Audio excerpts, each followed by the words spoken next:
श्री रामायण अयोध्या कांड अध्याय 52। भगवान श्री राम गुह के यहाँ सत्कार पाकर रात्रि में शय्या कर अपनी यात्रा को आगे बढ़ाएंगे, जहां से सुमंत्र वापस अयोध्या लौटा दिए जाएंगे। इस कथा का श्रवण करते हैं। हरे कृष्ण। जब रात बीती और प्रभात हुआ, उस समय विशाल वक्ष वाले महायशस्वी श्री राम ने शुभ लक्षण संपन्न सुमित्रा कुमार लक्ष्मण से इस प्रकार कहा। तात, भगवती रात्रि व्यथित हो गई। अब सूर्योदय का समय आ पहुंचा है। वह अत्यंत काले रंग का पक्षी कोकिल कुहू कुहू बोल रहा है। इसीलिए कहा है सुकृष्ण, अत्यंत काला। वन में अव्यक्त शब्द करने वाले मयूरों की केकावानी सुनाई देती है। अतः हे सौम्य, अब हमें तीव्र गति से बहने वाली समुद्रगामिनी गंगा जी के पार उतर जाना चाहिए। मित्रों को आनंदित करने वाले सुमित्रा कुमार लक्ष्मण ने श्री रामचंद्र जी के कथन का अभिप्राय समझकर गुह और सुमंत्र को बुलाकर पार उतरने की व्यवस्था करने के लिए कहा, और स्वयं वे भाई के सामने आकर खड़े हो गए। श्री रामचंद्र जी का वचन सुनकर उनका आदेश शिरोधार्य करके निषाद राज ने तुरंत अपने सचिवों को बुलाया। निषाद होने पर भी उसका प्रशासन बड़ा संगठित था, यानी वह राजकार्य में प्रशिक्षित था। और इस प्रकार कहा, तुम घाट पर शीघ्र ही एक ऐसी नाव ले आओ जो मजबूत होने के साथ ही सुगमता पूर्वक खेने योग्य हो, उसमें डाढ़ लगा हुआ हो, कर्णधार बैठा हो तथा वह नाव देखने में अत्यंत सुंदर भी हो। निषाद राज गुह का वह आदेश सुनकर उसका महान मंत्री गया और एक सुंदर नाव घाट पर पहुंचाकर उसने गुह को इसकी सूचना दे दी। तब गुह ने हाथ जोड़कर श्री रामचंद्र जी से कहा, देव, यह नौका उपस्थित है। बताइए, इस समय आपकी मैं और क्या सेवा करूं? देव कुमार के समान तेजस्वी तथा उत्तम व्रत का पालन करने वाले पुरुष सिंह श्री राम समुद्रगामिनी गंगा नदी को पार करने के लिए आपकी सेवा में यह नाव आ गई है। अब आप शीघ्र इस पर आरूढ़ होइए। तब महातेजस्वी श्री राम गुह से इस प्रकार बोले, सखे, तुमने मेरा सारा मनोरथ पूर्ण कर दिया। अब शीघ्र ही सब सामान इस नाव पर चढ़ाओ। यह कहकर श्री राम और लक्ष्मण ने कवच धारण करके तरकस एवं तलवार बांधी तथा धनुष लेकर वे दोनों भाई जिस मार्ग से सब लोग घाट पर जाया करते थे, उसी से सीता जी के साथ गंगा जी के तट पर चले गए। राममेव तु धर्मज्ञम् उपागत्य विनीतवत्।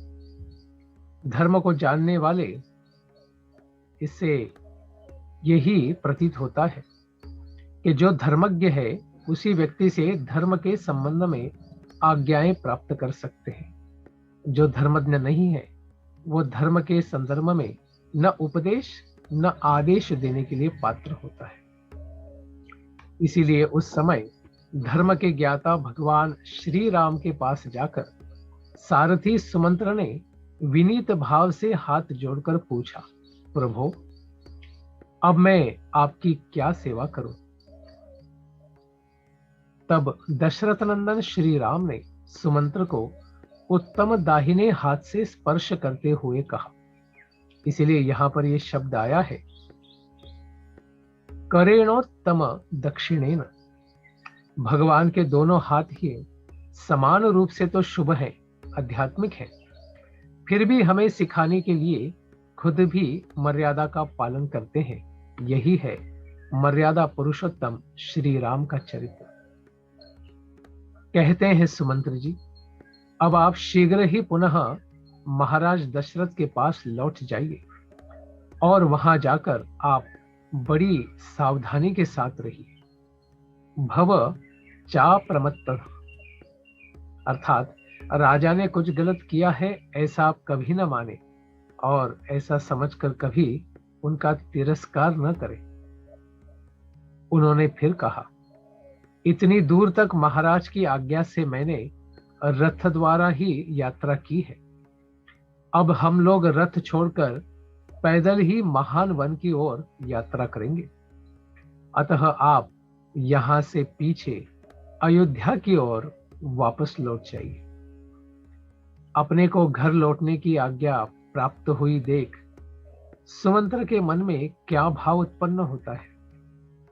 सारथी सुमंत्र शोक से बड़े व्याकुल हो उठे और इक्ष्वाकु कुल नंदन पुरुष सिंह श्री राम से इस प्रकार बोलने लगे, रघुनंदन, जिसकी प्रेरणा से आपको भाई और पत्नी के साथ साधारण मनुष्यों की भांति वन में रहने को विवश होना पड़ा है, उस दैव का इस संसार में किसी भी पुरुष ने उल्लंघन नहीं किया है। अर्थात दैव का उल्लंघन कोई नहीं कर पाता। तो निराशा अपनी व्यक्त करते हैं आने वाले श्लोक में। न मन्ने ब्रह्मचर्ये वा स्वदिते वा फलोदयः मार्दवार्ज वयोर्वापि त्वाम चेत व्यसनम आगतम। जब आप जैसे महान पुरुष पर यह संकट आ गया, तब तो मैं समझता हूं कि ब्रह्मचर्य का पालन करना, वेदों का स्वाध्याय करना, दयालुता अथवा सरलता में भी किसी भी फल की सिद्धि नहीं है। वीर रघुनंदन, इस प्रकार पिता के सत्य की रक्षा के लिए विदेह नंदिनी सीता और भाई लक्ष्मण के साथ वन में निवास करते हुए आप तीनों लोकों पर विजय प्राप्त करने वाले महापुरुष श्री नारायण की भांति ही उत्कर्ष प्राप्त करें, महान यश प्राप्त करेंगे। तो धर्म का लाभ तो स्वयं सुमंत्र ही बता रहे हैं। तो ये फल अत्यंत महान फल देने वाले कार्य होते हैं। इसलिए धर्म के साथ चलना ही धर्मज्ञ का कार्य होता है। धर्म का पालन करने से ही सत्य और शाश्वत शांति भी प्राप्त हो जाती है।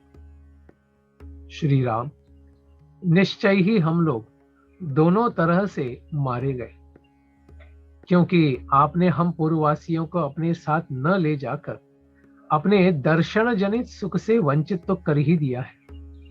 और दूसरा ये है कि अब हमें पापिनी कैकेयी के वश में पड़ना होगा और दुख भोगते ही हमें भी 14 साल वनवास करना होगा अयोध्या में रहकर। इसीलिए कहते हैं कि आप तो मेरे आत्मा के समान ही प्रिय है। आत्म समम श्री रामचंद्र जी से ऐसी बात कहकर उन्हें दूर जाने को उद्यत देख सारथी सुमंत्र दुख से बड़े व्याकुल हो गए और इसी के कारण रुरुदे चिरम, बहुत देर तक रोते रहे। लेकिन उसके बाद भी अपनी सभ्यता का, संस्कृति का पूरा पालन करते हैं। आश्रुओं के बह जाने पर भी स्पृष्टोदकम शुचिम,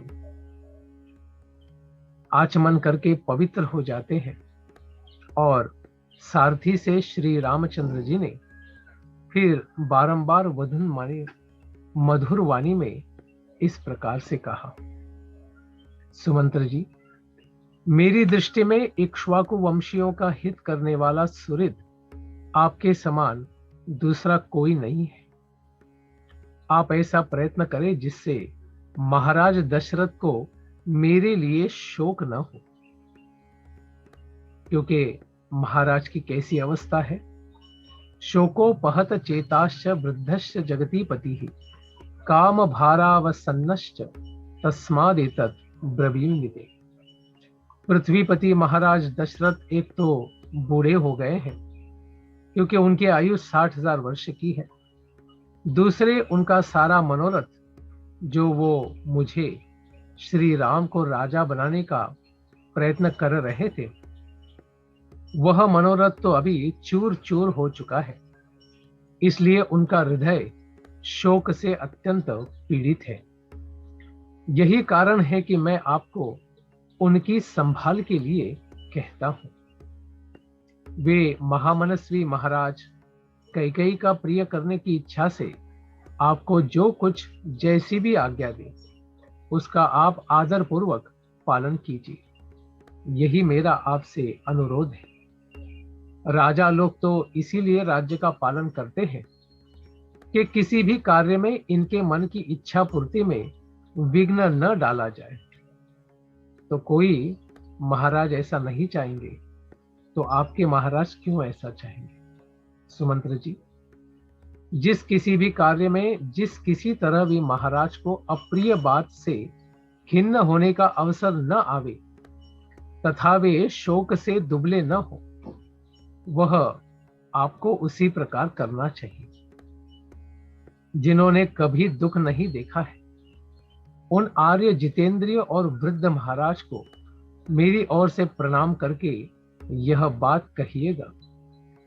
हम लोग अयोध्या से निकल गए अथवा हमें वन में रहना पड़ेगा, इस बात को लेकर न तो वे कभी शोक करना चाहिए, न ही दुख व्यक्त करना चाहिए, क्योंकि हम भी किसी प्रकार का शोक नहीं कर रहे हैं और न ही लक्ष्मण इसके लिए शोक कर रहा है।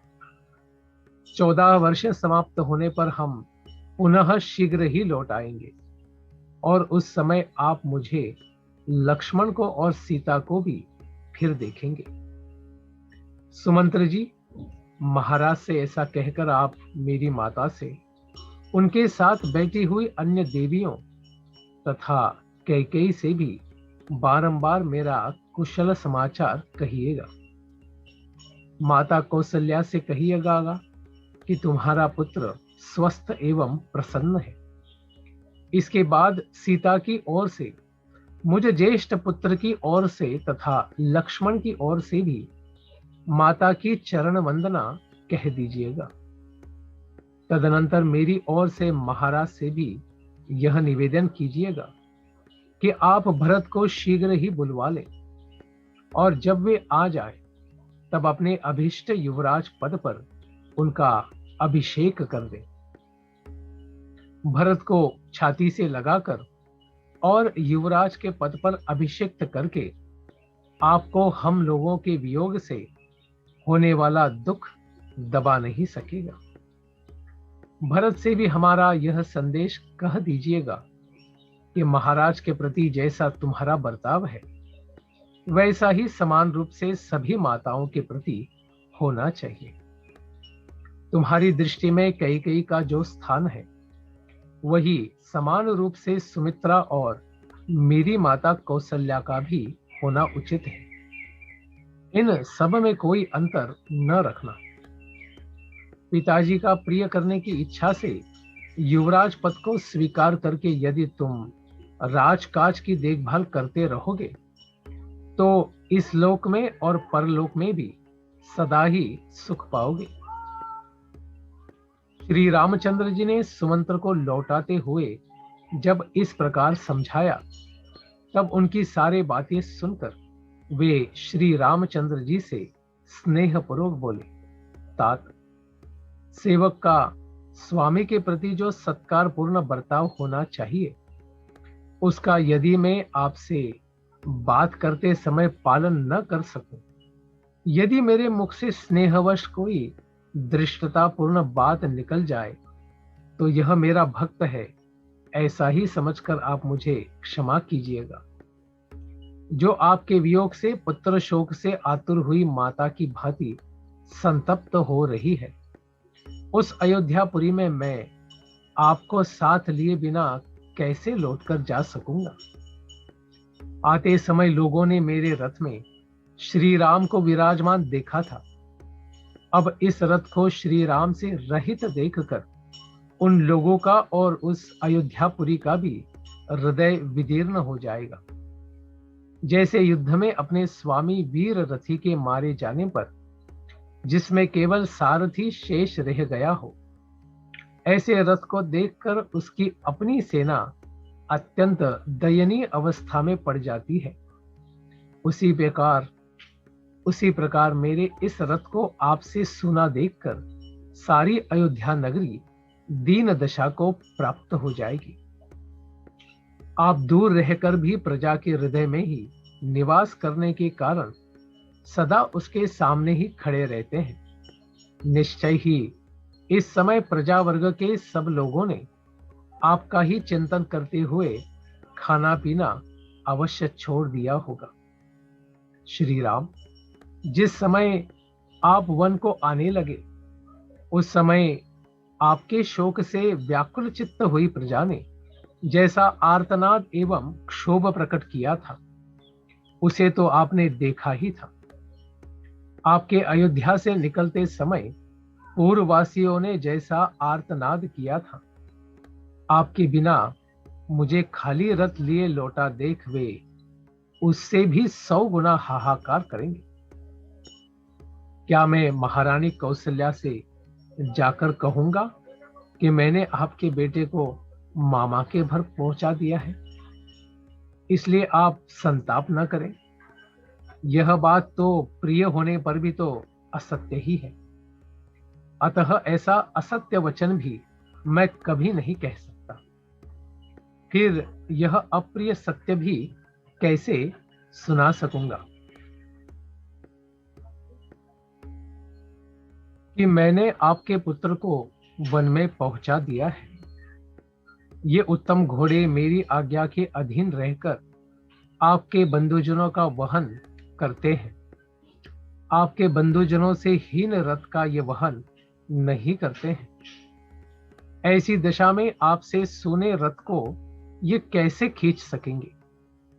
अतः निष्पाप रघुनंदन, अब मैं आपके बिना अयोध्या लौटकर नहीं जा सकूंगा।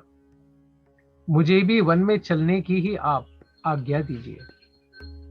यदि इस तरह याचना करने पर भी आप मुझे त्याग ही देंगे, तो मैं आपके द्वारा परित्यक्त होकर यहां रथ सहित अग्नि में ही प्रवेश कर जाऊंगा।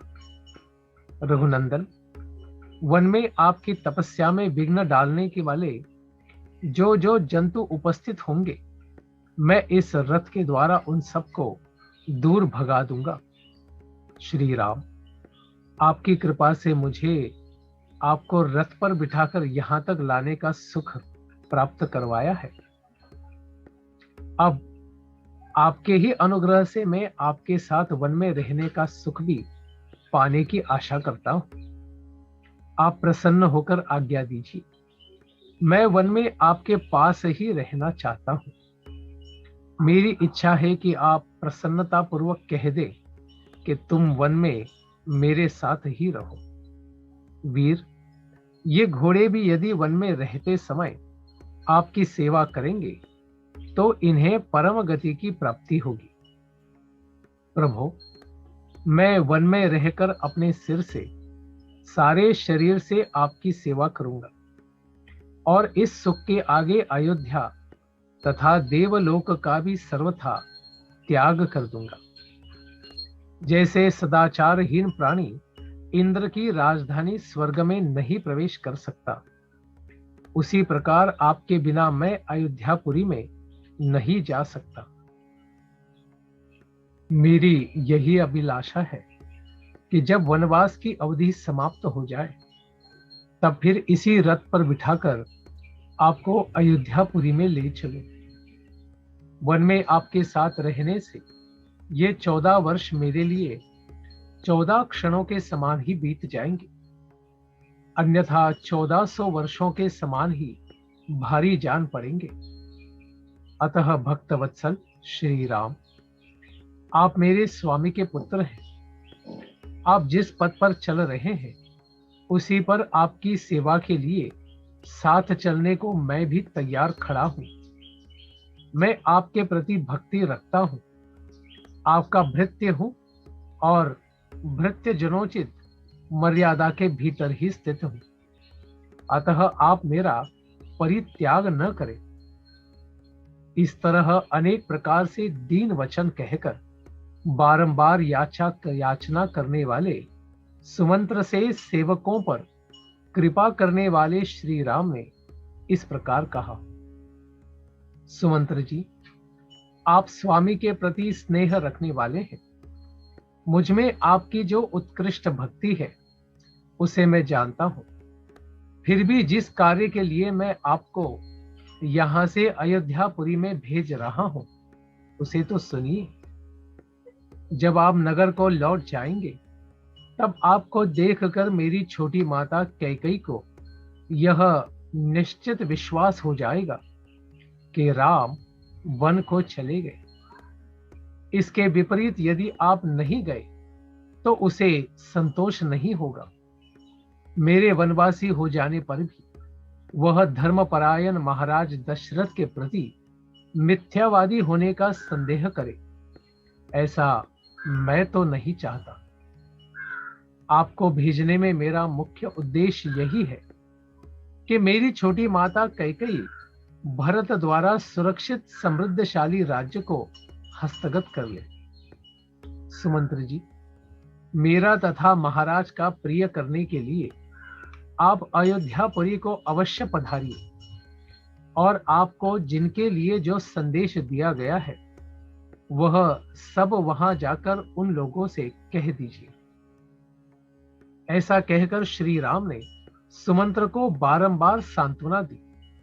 इसके बाद उन्होंने गुह से उत्साहपूर्वक यह युक्ति युक्त बात कही, निषादराज गुह, इस समय मेरे लिए ऐसे वन में रहना उचित नहीं है जहां जनपद के लोगों का आना जाना अधिक होता हो। अब अवश्य मुझे निर्जन वन में ही आश्रम में निवास करना चाहिए। इसके लिए जटा धारण आदि आवश्यक विधि का मुझे पालन भी करना चाहिए।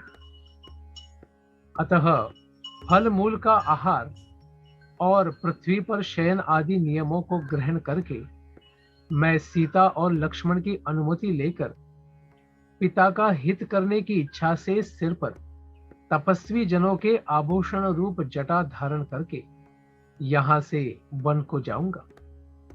मेरे केशों को जटा का रूप देने के लिए तुम बट वृक्ष का दूध लाओ। गुह ने तुरंत ही बट वृक्ष का दूध लाकर श्री राम को दिया। श्री राम ने उसके द्वारा लक्ष्मण की तथा अपनी जटाएं बनाई। महाबाहो पुरुष सिंह श्री राम तत्काल जटाधारी हो गए। उस समय वे दोनों भाई श्री राम लक्ष्मण वल्कल वस्त्र और जटामंडल धारण करके ऋषियों के समान ही शोभा पाने लगे। तदनंतर वानप्रस्थ मार्ग का आश्रय लेकर लक्ष्मण सहित श्री राम ने वानप्रस्थोचित व्रत को ग्रहण किया। तत्पश्चात वे अपने सहायक गुह से बोले, निषादराज, तुम सेना, खजाना, किला और राज्य के विषय में सदा सावधान रहना, क्योंकि राज्य की रक्षा का काम बड़ा कठिन माना गया है। गुह को इस प्रकार आज्ञा देकर उससे विदा ले इक्ष्वाकु कुलनंदन श्री रामचंद्र जी पत्नी और लक्ष्मण के साथ तुरंत ही वहां से चल दिए। उस समय उनके चित्त में तनिक भी व्यग्रता नहीं थी। नदी के तट पर लगी हुई नाव को देखकर इक्ष्वाकु नंदन श्री राम ने शीघ्रगामी गंगा नदी के पार जाने की इच्छा से लक्ष्मण को संबोधित करते हुए कहा, पुरुष सिंह, यह सामने नाव खड़ी है। तुम मनस्वनी सीता को पकड़कर धीरे से उस पर बिठा दो और फिर स्वयं भी नाव पर बैठ जाओ। बड़े भाई का यह आदेश सुनकर मन को वश में रखने वाले लक्ष्मण ने पूर्णतः उसके अनुकूल चलते हुए पहले मिथिलेश कुमारी सीता जी को नाव पर बिठाया, फिर स्वयं भी उस पर आरूढ़ हुए। सबके अंत में लक्ष्मण के बड़े भाई तेजस्वी श्री राम स्वयं नौका पर बैठे। तदनंतर निषादराज गुह ने अपने भाई बंधुओं को नौका खीने का आदेश दिया।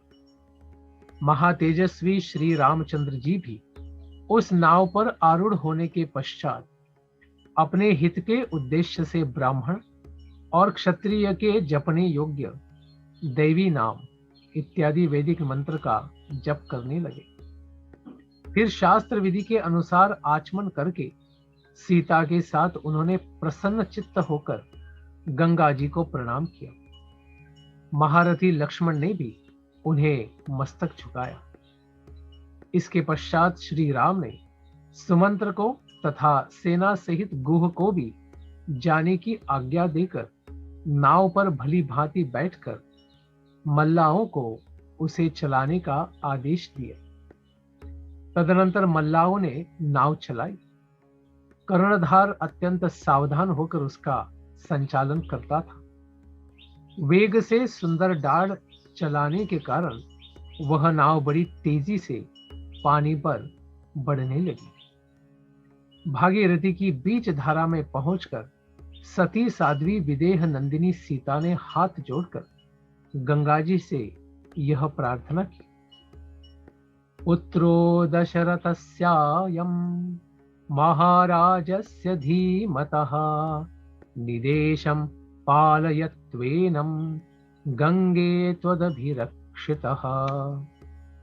देवी गंगे, ये परम बुद्धिमान महाराज दशरथ के पुत्र हैं और पिता की आज्ञा का पालन करने के लिए वन में जा रहे हैं। ये आपसे सुरक्षित होकर पिता की इस आज्ञा का पालन कर सकें, ऐसी आप कृपा कीजिए। वन में पूरे 14 वर्षों तक निवास करके ये मेरे तथा अपने भाई के साथ पुनः अयोध्यापुरी को लौटेंगे। सौभाग्यशालिनी देवी गंगे उस समय वन से पुनः कुशल पूर्वक लौटने पर संपूर्ण मनोरथों से संपन्न हुई।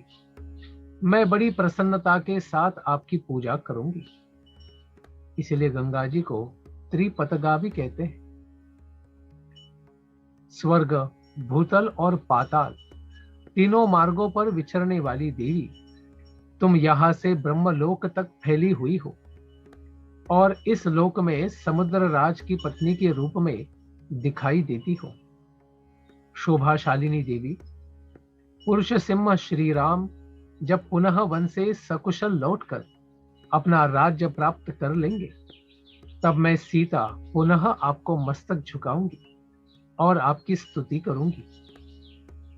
इतना ही नहीं, मैं आपका प्रिय करने की इच्छा से ब्राह्मणों को 1 लाख गौएं, बहुत से वस्त्र तथा उत्तमोत्तम अन्न भी प्रदान करूंगी। देवी, पुनः अयोध्यापुरी में लौटने पर मैं सहस्त्रों देव दुर्लभ पदार्थों से तथा राजकीय भाग से रहित पृथ्वी, वस्त्र और अन्न के द्वारा भी आपकी पूजा करूंगी। आप मुझ पर प्रसन्न हो। आपके किनारे जो जो देवता, तीर्थ और मंदिर है, उन सबका मैं पूजन करूंगी। निष्पाप गंगे, ये महाबाहो पाप रहित मेरे पतिदेव हैं। मेरे तथा अपने भाई के साथ वनवास से लौटकर पुनः अयोध्या नगरी में प्रवेश करें।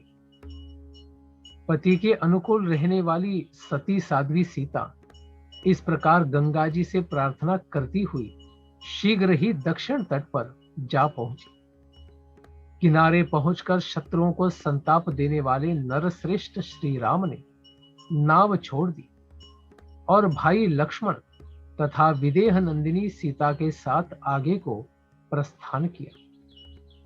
तदनंतर महाबाहु श्री राम सुमित्रा नंदन लक्ष्मण से बोले, सुमित्रा कुमार, अब तुम सजन और निर्जन वन में सीता की रक्षा के लिए सावधान हो जाओ। हम जैसे लोगों को निर्जन वन में नारी की रक्षा अवश्य करनी चाहिए। अतः तुम आगे आगे चलो, सीता तुम्हारे पीछे पीछे चले और मैं सीता की तथा तुम्हारी रक्षा करता हुआ सबसे पीछे चलूंगा। पुरुष प्रवर, हम लोगों को एक दूसरे की रक्षा करनी चाहिए। अब तक कोई भी दुष्कर कार्य समाप्त नहीं हुआ है। इस समय से ही कठिनाइयों का सामना आरंभ हुआ है। आज विदेह कुमारी सीता को वनवास के वास्तविक कष्ट का अनुभव होगा। अब ये ऐसे वन में प्रवेश करेंगी जहां मनुष्यों के आने जाने का कोई चिन्ह नहीं दिखाई देगा। न धान आदि के खेत होंगे, न टहलने के लिए बगीचे। जहां ऊंची नीची भूमि होगी और गड्ढे भी मिलेंगे जिसमें गिरने का सदा ही भय रहता है। श्री रामचंद्र जी का यह वचन सुनकर लक्ष्मण आगे बढ़े। उनके पीछे पीछे सीता और सीता जी के पीछे रघुनंदन श्री राम थे। श्री रामचंद्र जी की शीघ्र गंगा जी के उस पार पहुंचकर जब तक दिखाई दिए तब तक सुमंत्र निरंतर उन्हीं की ओर दृष्टि लगाए देखते रहे। जब वन के मार्ग में बहुत दूर निकल जाने के कारण वे दृष्टि से ओझल हो गए, तब तपस्वी सुमंत्र के हृदय में बड़ी व्यथा हुई। वे नेत्रों से आंसू बहाने लगे। लोकपालों के समान ही प्रभावशाली वरदायक महात्मा श्री राम महानदी गंगा को पार करके क्रमशः समृद्धशाली वत्स देश प्रयागराज में जा पहुंचे, जो सुंदर धन धान्य से संपन्न था। वहां के लोग बड़े हृष्ट पुष्ट थे। वहां उन दोनों भाइयों ने फिर मृगया विनोद के लिए वराह, ऋष्य, पृषद और महारुरु नाम के जाति के इस प्रकार के मृग, इनको बाणों के द्वारा प्रहार करते हुए प्रताड़ित किया। तत्पश्चात जब उन्हें अत्यंत भूख लग गई, तब एवं पवित्र कंदमूल आदि लेकर सायंकाल के समय ठहरने के लिए वे सीता जी के साथ ही एक वृक्ष के नीचे चले गए। मेद्य का अर्थ मांस भी होता है, लेकिन यहां पर कंदमूल ही उसका अर्थ है। भगवान श्री राम सर्वथा शाकाहारी ही थे, क्योंकि 4 मृग सिर्फ 3 लोगों के लिए बहुत ज्यादा हो जाते। किसी भी प्रकार का मांस भक्षण वे नहीं करते थे। कुछ कुछ लोग इसका भाषांतर करते हुए उन मृगों का ही भगवान ने मांस खा लिया, इस प्रकार से चर्चा करते हैं। तो वो युक्ति युक्त लगता हुआ भी गलत है, क्योंकि भगवान श्री राम धर्ममूर्ति है, धर्मज्ञ है। धर्म की प्रतिष्ठापना करने के लिए ही आते हैं। ऐसे श्री रामचंद्र की जय जयकार हो। इस प्रकार श्री वाल्मीकि जी निर्मित आर्ष रामायण आदि काव्य के अयोध्या कांड में 52वां सर्ग पूरा हुआ। धन्यवाद। हरे कृष्ण।